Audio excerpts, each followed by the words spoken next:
Bismillahirrahmanirrahim. Alhamdulillahirabbil alamin arrahmanirrahim maliki yaumiddin. Iyyaka na'budu wa iyyaka nasta'in ihdinas siratal mustaqim siratal ladzina an'amta 'alaihim ghairil maghdubi 'alaihim waladdallin. Amin. Bismillah wa subhanallah walhamdulillah wa la ilaha illallah wallahu akbar wa la hawla wa la quwwata illa billahil aliyyil azim. Al-Azizil Alim adad kulli harfin kutiba wa yuktabu abadal abidin wa daharad dahirin. Allahumma arinal haqqa haqqa warzuqna ittiba'a wa arinal batila batila warzuqna jatinaba. Rabbi shrah li sadri wa yassir li amri wahlul 'uqdatam min lisani yafqahu qawli. Subhanaka la ilma lana illa ma 'allamtana innaka antal alimul hakim. Allahumma salli ala abdika wa rasulik sayyidina wa maulana Muhammad wa ala alihi wa ashabihi wa tabi'in tabi'in wa man tabi'ahum bi ihsanin ila yaumiddin, amma ba'd. Alhamdulillah, kita panjatkan puji syukur kita kepada Allah Subhanahu wa taala yang dengan limpahan rahmat dan karunia-Nya hingga subuh pagi ini kita masih dalam keadaan iman dan Islam, sehat jasmani kita sehingga kita dapat melaksanakan sholat subuh berjamaah. Kemudian kita lanjutkan dengan bincang-bincang kita yang kita sebagaimana yang kita adakan pada setiap subuh minggu. Mudah-mudahan semua amal yang telah kita kerjakan maupun yang akan kita kerjakan diterima di sisi Allah Subhanahu wa taala. Amin ya rabbal alamin. Salawat beriring salam semoga selalu tercurah keharibaan junjungan kita Nabi besar Muhammad sallallahu alaihi wasallam kepada keluarganya, sahabat-sahabatnya, tabi'in tabi'in dan kepada semua umatnya hingga akhir zaman. Mudah-mudahan kita semua adalah orang-orang yang insyaallah mudah memperoleh syafaat dari beliau di yaumil mahsyar nanti. Amin ya rabbal alamin. Bincang-bincang kita subuh pagi ini kita masih melanjutkan bab taharah pada minggu yang lalu, yaitu sampai pada suatu hadis yang bersumber dari Siti Aisyah bahwa Rasulullah sallallahu alaihi wasallam yaitu mencuci pakaian yang ada mani yang sudah kering.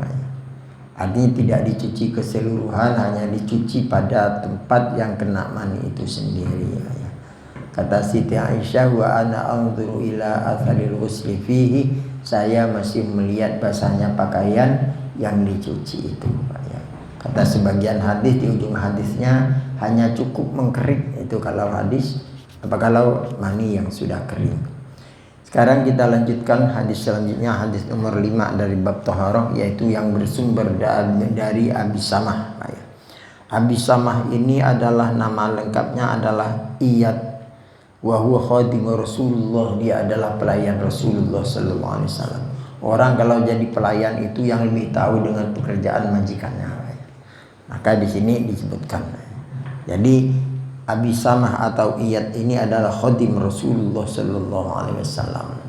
Dia berkata, qala Rasulullah sallallahu alaihi wasallam, telah bersabda Rasulullah sallallahu alaihi wasallam, yusalu min baunil hariyah, hendaklah dicuci najis yang terbit dari air kencing anak perempuan. Artinya dicuci. Wa yurashu min baulil ghulam, dan cukup disiram apabila air kencing itu keluar dari air kencing anak laki-laki. Syaratnya tidak lebih dari 2 tahun. Anak laki-laki syaratnya yang belum berumur 2 tahun kemudian tidak makan sesuatu kecuali dia makan air susu ibunya. Hanya AC, maka air kencingnya di situ disebut najis mukhaffafah.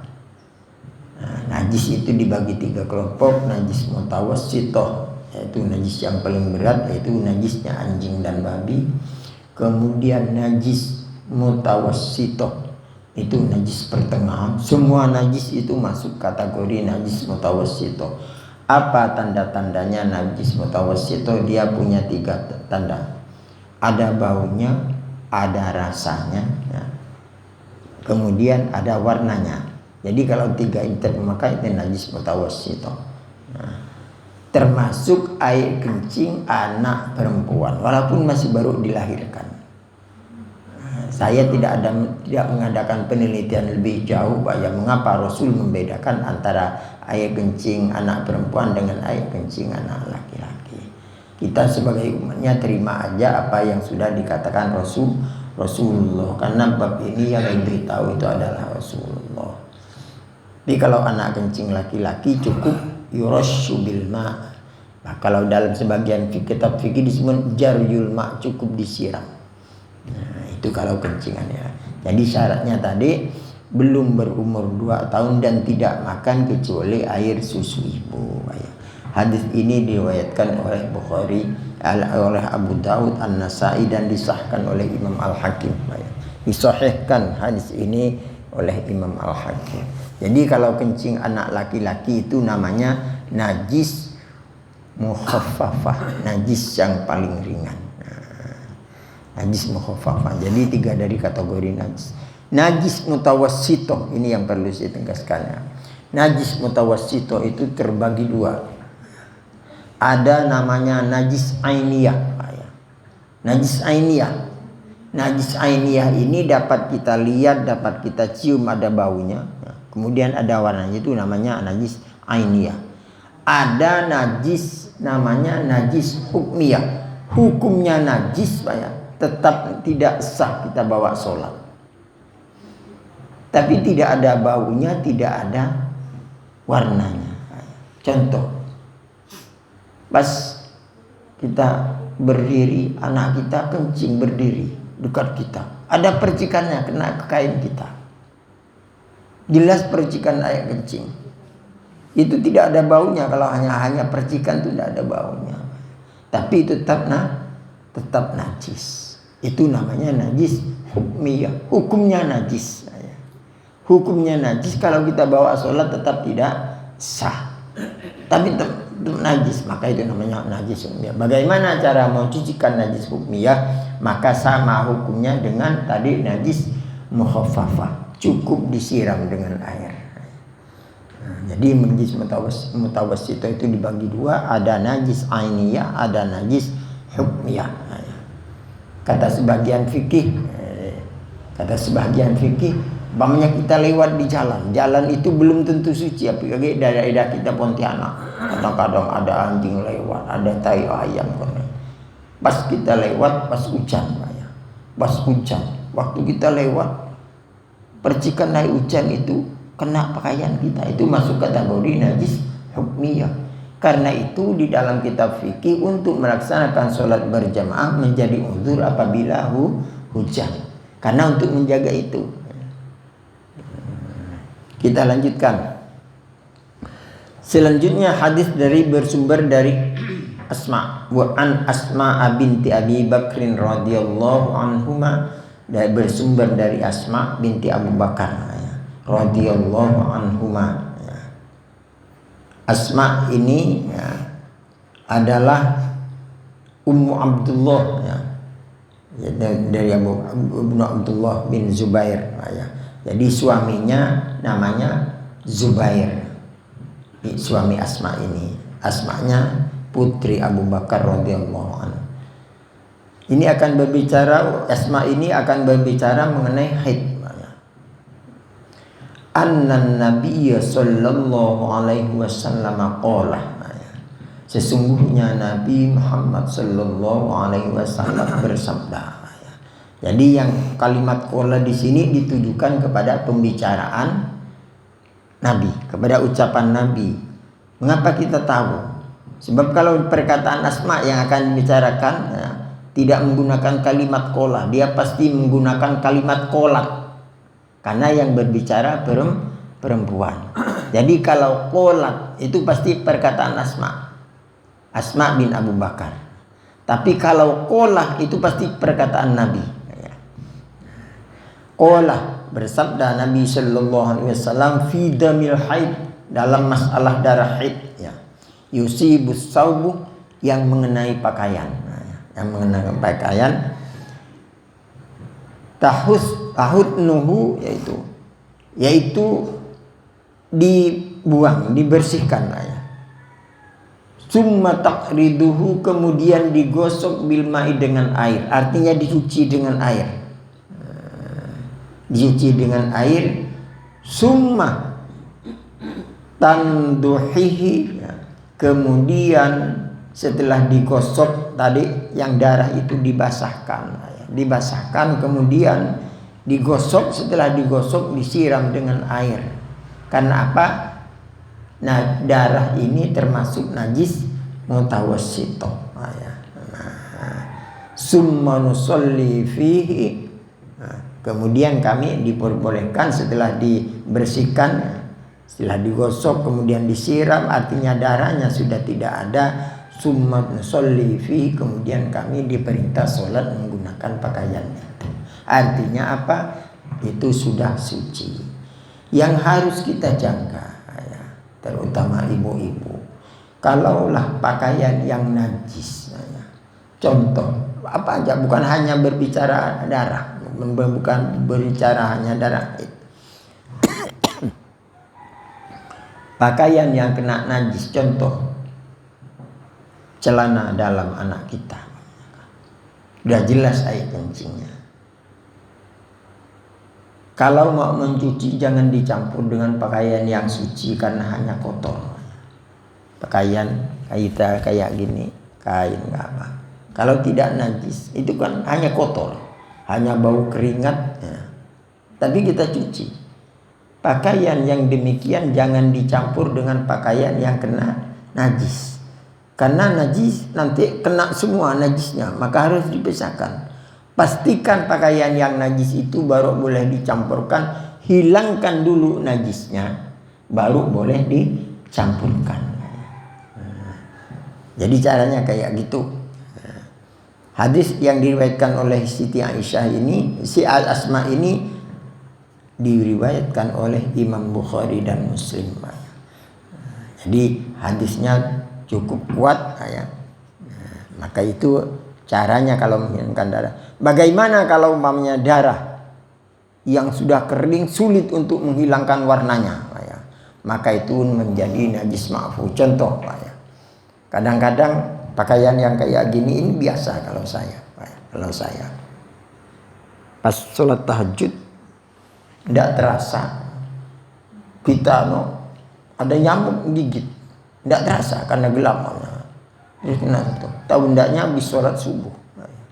Nah, itu darah yang dimaafkan. Darah yang dimaafkan. Walaupun terbawa sholat karena kita tidak sengaja, maka itu tidak membatalkan sholat. Apa ciri-ciri najis yang dimaafkan? Yaitu darah yang tidak mengalir. Darah nyamuk kan tidak mengalir, Pak. Tapi kalau darah yang keluar dari luka kita, maka itu kan masuk darah mengalir. Maka itu akan membatalkan sholat. Nah, bekas-bekas darah yang demikian kadang-kadang Bapak tahu kan sudah kering, Pak. Sudah kering. Kalau pakaian Bismillahirrahmanirrahim. Kalau pakaian putih biasanya bekasnya hitam, Pak. Walaupun dikasih pemutih itu kadang-kadang tidak hilang kan tanda yang hitam itu. Maka bekas najis yang sulit dihilangkan itu menjadi najis yang dimaafkan. Ya, najis ma'fu, ya. Maka itu boleh dibawa sholat. Yang penting sudah diusahakan dihilangkan.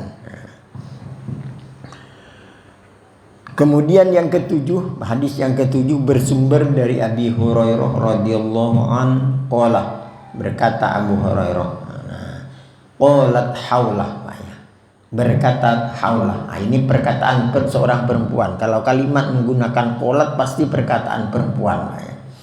Qalat, berkatalah Haulah. Haulah ini siapa? Kita lacak. Haulah ini binti Yasar. Dan dalam salah hadis ya, ini hanya meriwayatkan beberapa hadis, tidak banyak hadis yang dari Haulah. Haulah nanya, ya Rasulullah, wahai Rasulullah. Ini pertanyaan orang perempuan mengenai darah tadi.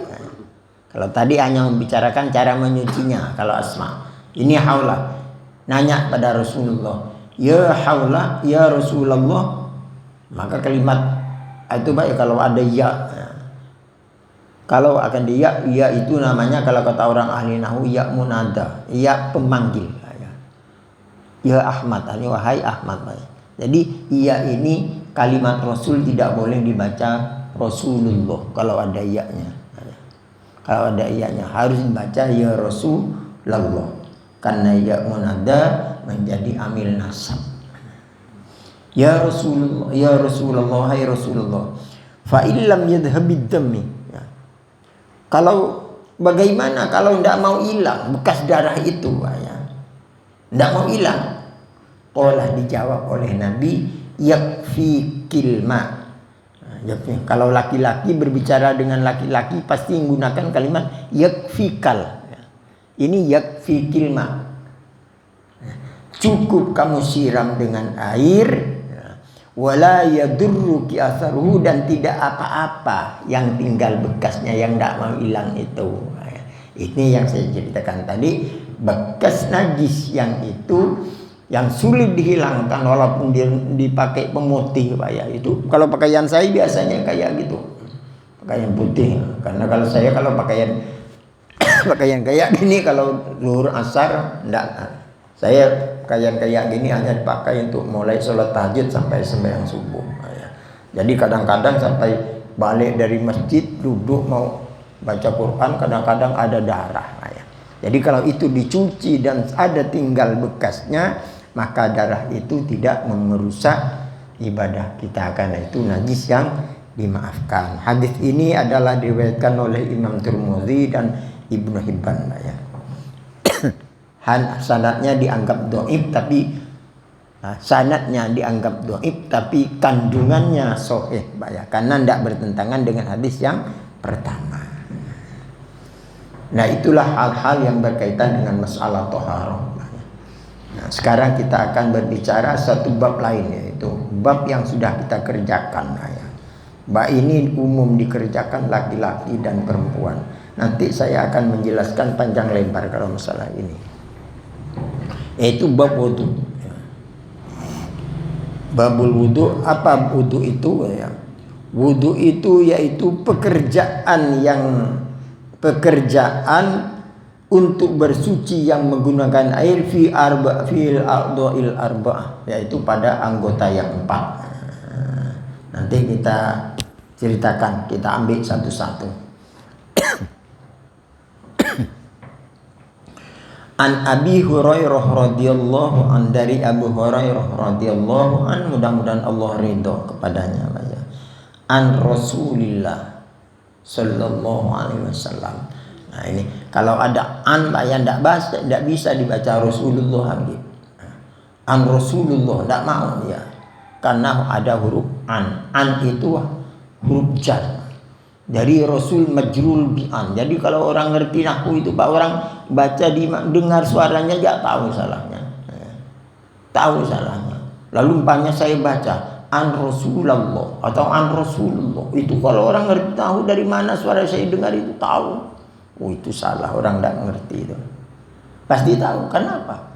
Ada kalimat an harfu nasbin rasulin majrurun bi an, itu kalau di i'rab. Nah, jadi makanya dulu saya ceritakan, saya bilang kita ngaji ini tidak akan model pesantren. Kalau model pesantren kapan kita ngajinya? Karena yang ingin kita ketahui kandungan dari hadis ini, bukan masalah kalimatnya. Ini hanya saya menyinggung sedikit aja. Annahu qol, bahwa sungguhnya Rasulullah sallallahu alaihi wasallam bersabda, ya, laula an asyqa ala ummati, kalaulah tidak akan menyulitkan kata ala ummati atas umatku, ya. La amartuhum, pasti aku perintah umatku itu, kata Rasulullah. Jadi kalau la amartuhum, ya, kalau dibaca pasti itu datangnya perintah. Tapi kalau dibaca la amartahum, engkau ku perintah, itu berubah arti lagi, padahal hurufnya tidak berubah. La amartuhum, pasti aku merintah umatku itu bisiwak, dengan bersiwak. Bersiwak. Ma'akulli wudu'in, setiap kali akan melaksanakan wudu. Kalau tidak menyulitkan kita, Rasulullah akan memerintah setiap kita akan berwudu dianjurkan bersiwak. Siwak itu apa? Siwak itu menggosok gigi bahasa kita, atau sikat gigi. Tapi bukan sikat gigi, menggosok gigi karena untuk beribadah. Kalau biasa-biasa kita bangun subuh atau habis makan baru gosok gigi. Tapi gosok gigi yang dimaksud di sini setiap kali kita akan beribadah disunahkan bersiwak. Siwak itu paling utama menggunakan kayu arak. Ada kayu arak namanya, kayunya bentuk rotan tapi lembut. Ada serat-seratnya kasar. Maka itu kalau di sini tidak ada, tapi kalau di Mekah banyak. Makanya biasanya orang datang umroh bawa itu. Itu keutamaannya. Mengapa? Kalau tidak menyulitkan umatku, kata Rasulullah, akan Rasul, karena ada hadis yang mengatakan, itu hadisnya sahih. Keutamaan siwak itu sekali sholat itu sama dengan 70 kali sholat orang yang tidak menggunakan siwak. Wah, itu keutamaannya. Padahal itu sunnah. Tapi bandingkan kalau kita orang siwak satu kali sholat itu nilainya sama dengan 70 kali sholat tidak menggunakan siwak. Itu kalau berbicara masalah siwak, karena kita ini bukan daerah Mekah, sulit kadang-kadang untuk mendapatkan kayu arang itu, maka kita fikih banyak mengeluarkan keterangan. Kitab-kitab fikih seperti Minhajul Qawim atau Syarah Sulamut Taufiq itu banyak membicarakan masalah siwak. Bagaimana untuk kita memperoleh nilai sholat 70 rakaat kita tetap disunahkan bersiwak dengan sesuatu yang kasar. Sesuatu yang kasar, bahkan dia tidak cukup dengan jari, Pak. Tapi kalau dengan pakaian kita udah usuk gigi, disunahkan kayak gini. Digosok 3 kali. Kiri, kanan, balik kanan kita. Maka itu siwak. Nah, ini dilakukan setiap kita mau sholat, mau wudu, mau baca Al-Quran, mau baca hadis seperti kita ini. Disunahkan siwak. Tapi kan Rasulullah tidak mewajibkan orang biasa-biasa aja. Padahal keutamaannya luar biasa. Ini yang jarang termasuk saya lalai dalam hal ini. Jadi siwak itu boleh menggunakan apa aja, yang penting kasar. Tisu, itu tisu bisa. Tisu dilipat, digosokkan setiap kita sholat. Karena gigi kita kan sudah bersih. Habis siwak kalau habis digosokkan masuk dalam kantong tidak apa-apa. Walaupun basah itu tidak mempengaruhi sholat. Hadis ini cukup perawinya banyak, Pak, termasuk Imam Malik, Imam Ahmad, Nasai, Ibnu Khuzaimah, juga Imam Tirmidzi, Imam Bukhari rata-rata. Jadi wudu itu artinya beribadah, bersuci menggunakan air. Kalau tidak ada air atau sebab-sebab lain, maka menggunakan tayamum. Sekarang kita masuk ke hadis kedua. Nanti ini kalau sudah banyak penjelasan, Pak. Biar walaupun ini sudah pekerjaan kita hari-hari, tapi belum tentu wudu kita sesuai dengan sunnah Rasulullah. Makanya kalau orang ngaji fikih pasti itu dibahas secara detail. Hadis kedua bersumber dari Humran. Humran yaitu huwa maula Utsman, bahwa Humran ini adalah pelayan Sayyidina Utsman. Pelayan Sayyidina Utsman. Humran berkata, anna Utsman da'a biwudu'in. Sesungguhnya Utsman, majikannya, da'a biwudu'in, mengajak aku berwudu. Artinya apa? Sayyidina Utsman akan mengajarkan Humran tadi berwudu. Fa ghasala kaffaihi, maka dia pertama yang dilakukan membasuh kedua tangan sampai pergelangan, salah samarot 3 kali. Maka sunnahnya Pak ya, sunnah kita sebelum berwudu tangan kita dibasuh dulu ya, basuh dulu 3 kali sampai pergelangan. Jangan lupa baca bismillah pada ketika itu. Kalau Imam Ahmad Pak ya, Imam Ahmad baca bismillah itu hukumnya wajib. Wajib itu kalau Imam Ahmad. Tapi Imam Syafi'i hanya menganggap sunnah Pak ya. Menganggap sunnah. Kalau Imam Ahmad baca bismillah, tidak baca bismillah waktu mulai wudu, tidak sah wudunya. Karena itu wajib. Nanti pasti ada disinggung hal ini di belakang. Itu dibasuh 3 kali. Setelah basuh 3 kali, basuh 3 kali, kemudian summa tamat madoh, kemudian kita berkumur-kumur, itu dilakukan 3 kali. Wastan syakoh, dan menghirup air ke hidung. Ini sunnahnya. Wastan syar, kemudian mengeluarkannya. Berkumur-kumur, sunnah berkumur-kumur.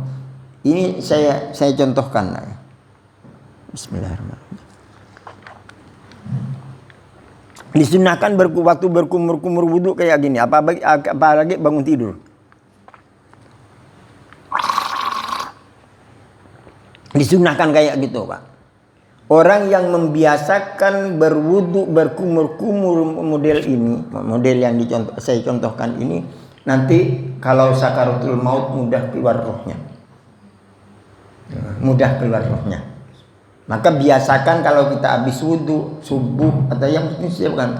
Bahkan kalau dalam Imam Al-Ghazali setiap kali wudu sunnahnya kayak gitu. Itu memudahkan keluarnya ruh kita. Jadi ada kemudahan. Kemudian menghisap air ke hidung. Usahakan menghisap air ke hidung agak kuat Pak. Kalau kita kuat, kalau orang tidak terbiasa sakit hidungnya Pak. Tapi hidung hidap insya Allah bersih. Orang yang membiasakan menghirup air waktu berwudu ke hidung sampai batas ini, Pak, itu tidak mudah terserang pilek. Karena virus tidak bisa bersarang di sini. Satu. Kedua, mengapa disunahkan? Mengapa disunahkan menghirup air ke hidung? Karena hidung ini kalau kita tidur, ini tempat setan bertengger di dalam lubang hidung kita ini. Maka disunahkan oleh Rasulullah menghirup air ke hidung, wastansyar, dan menghembuskan air ke hidung dan mengeluarkan air ke hidung. Ini kalau dalam kitab Ihya Ulumuddin dibahas secara detail khasiatnya, dan ada doanya kalau ada. Summa ghasala wajhahu, kemudian membasuh mukanya, salah samarrot 3 kali.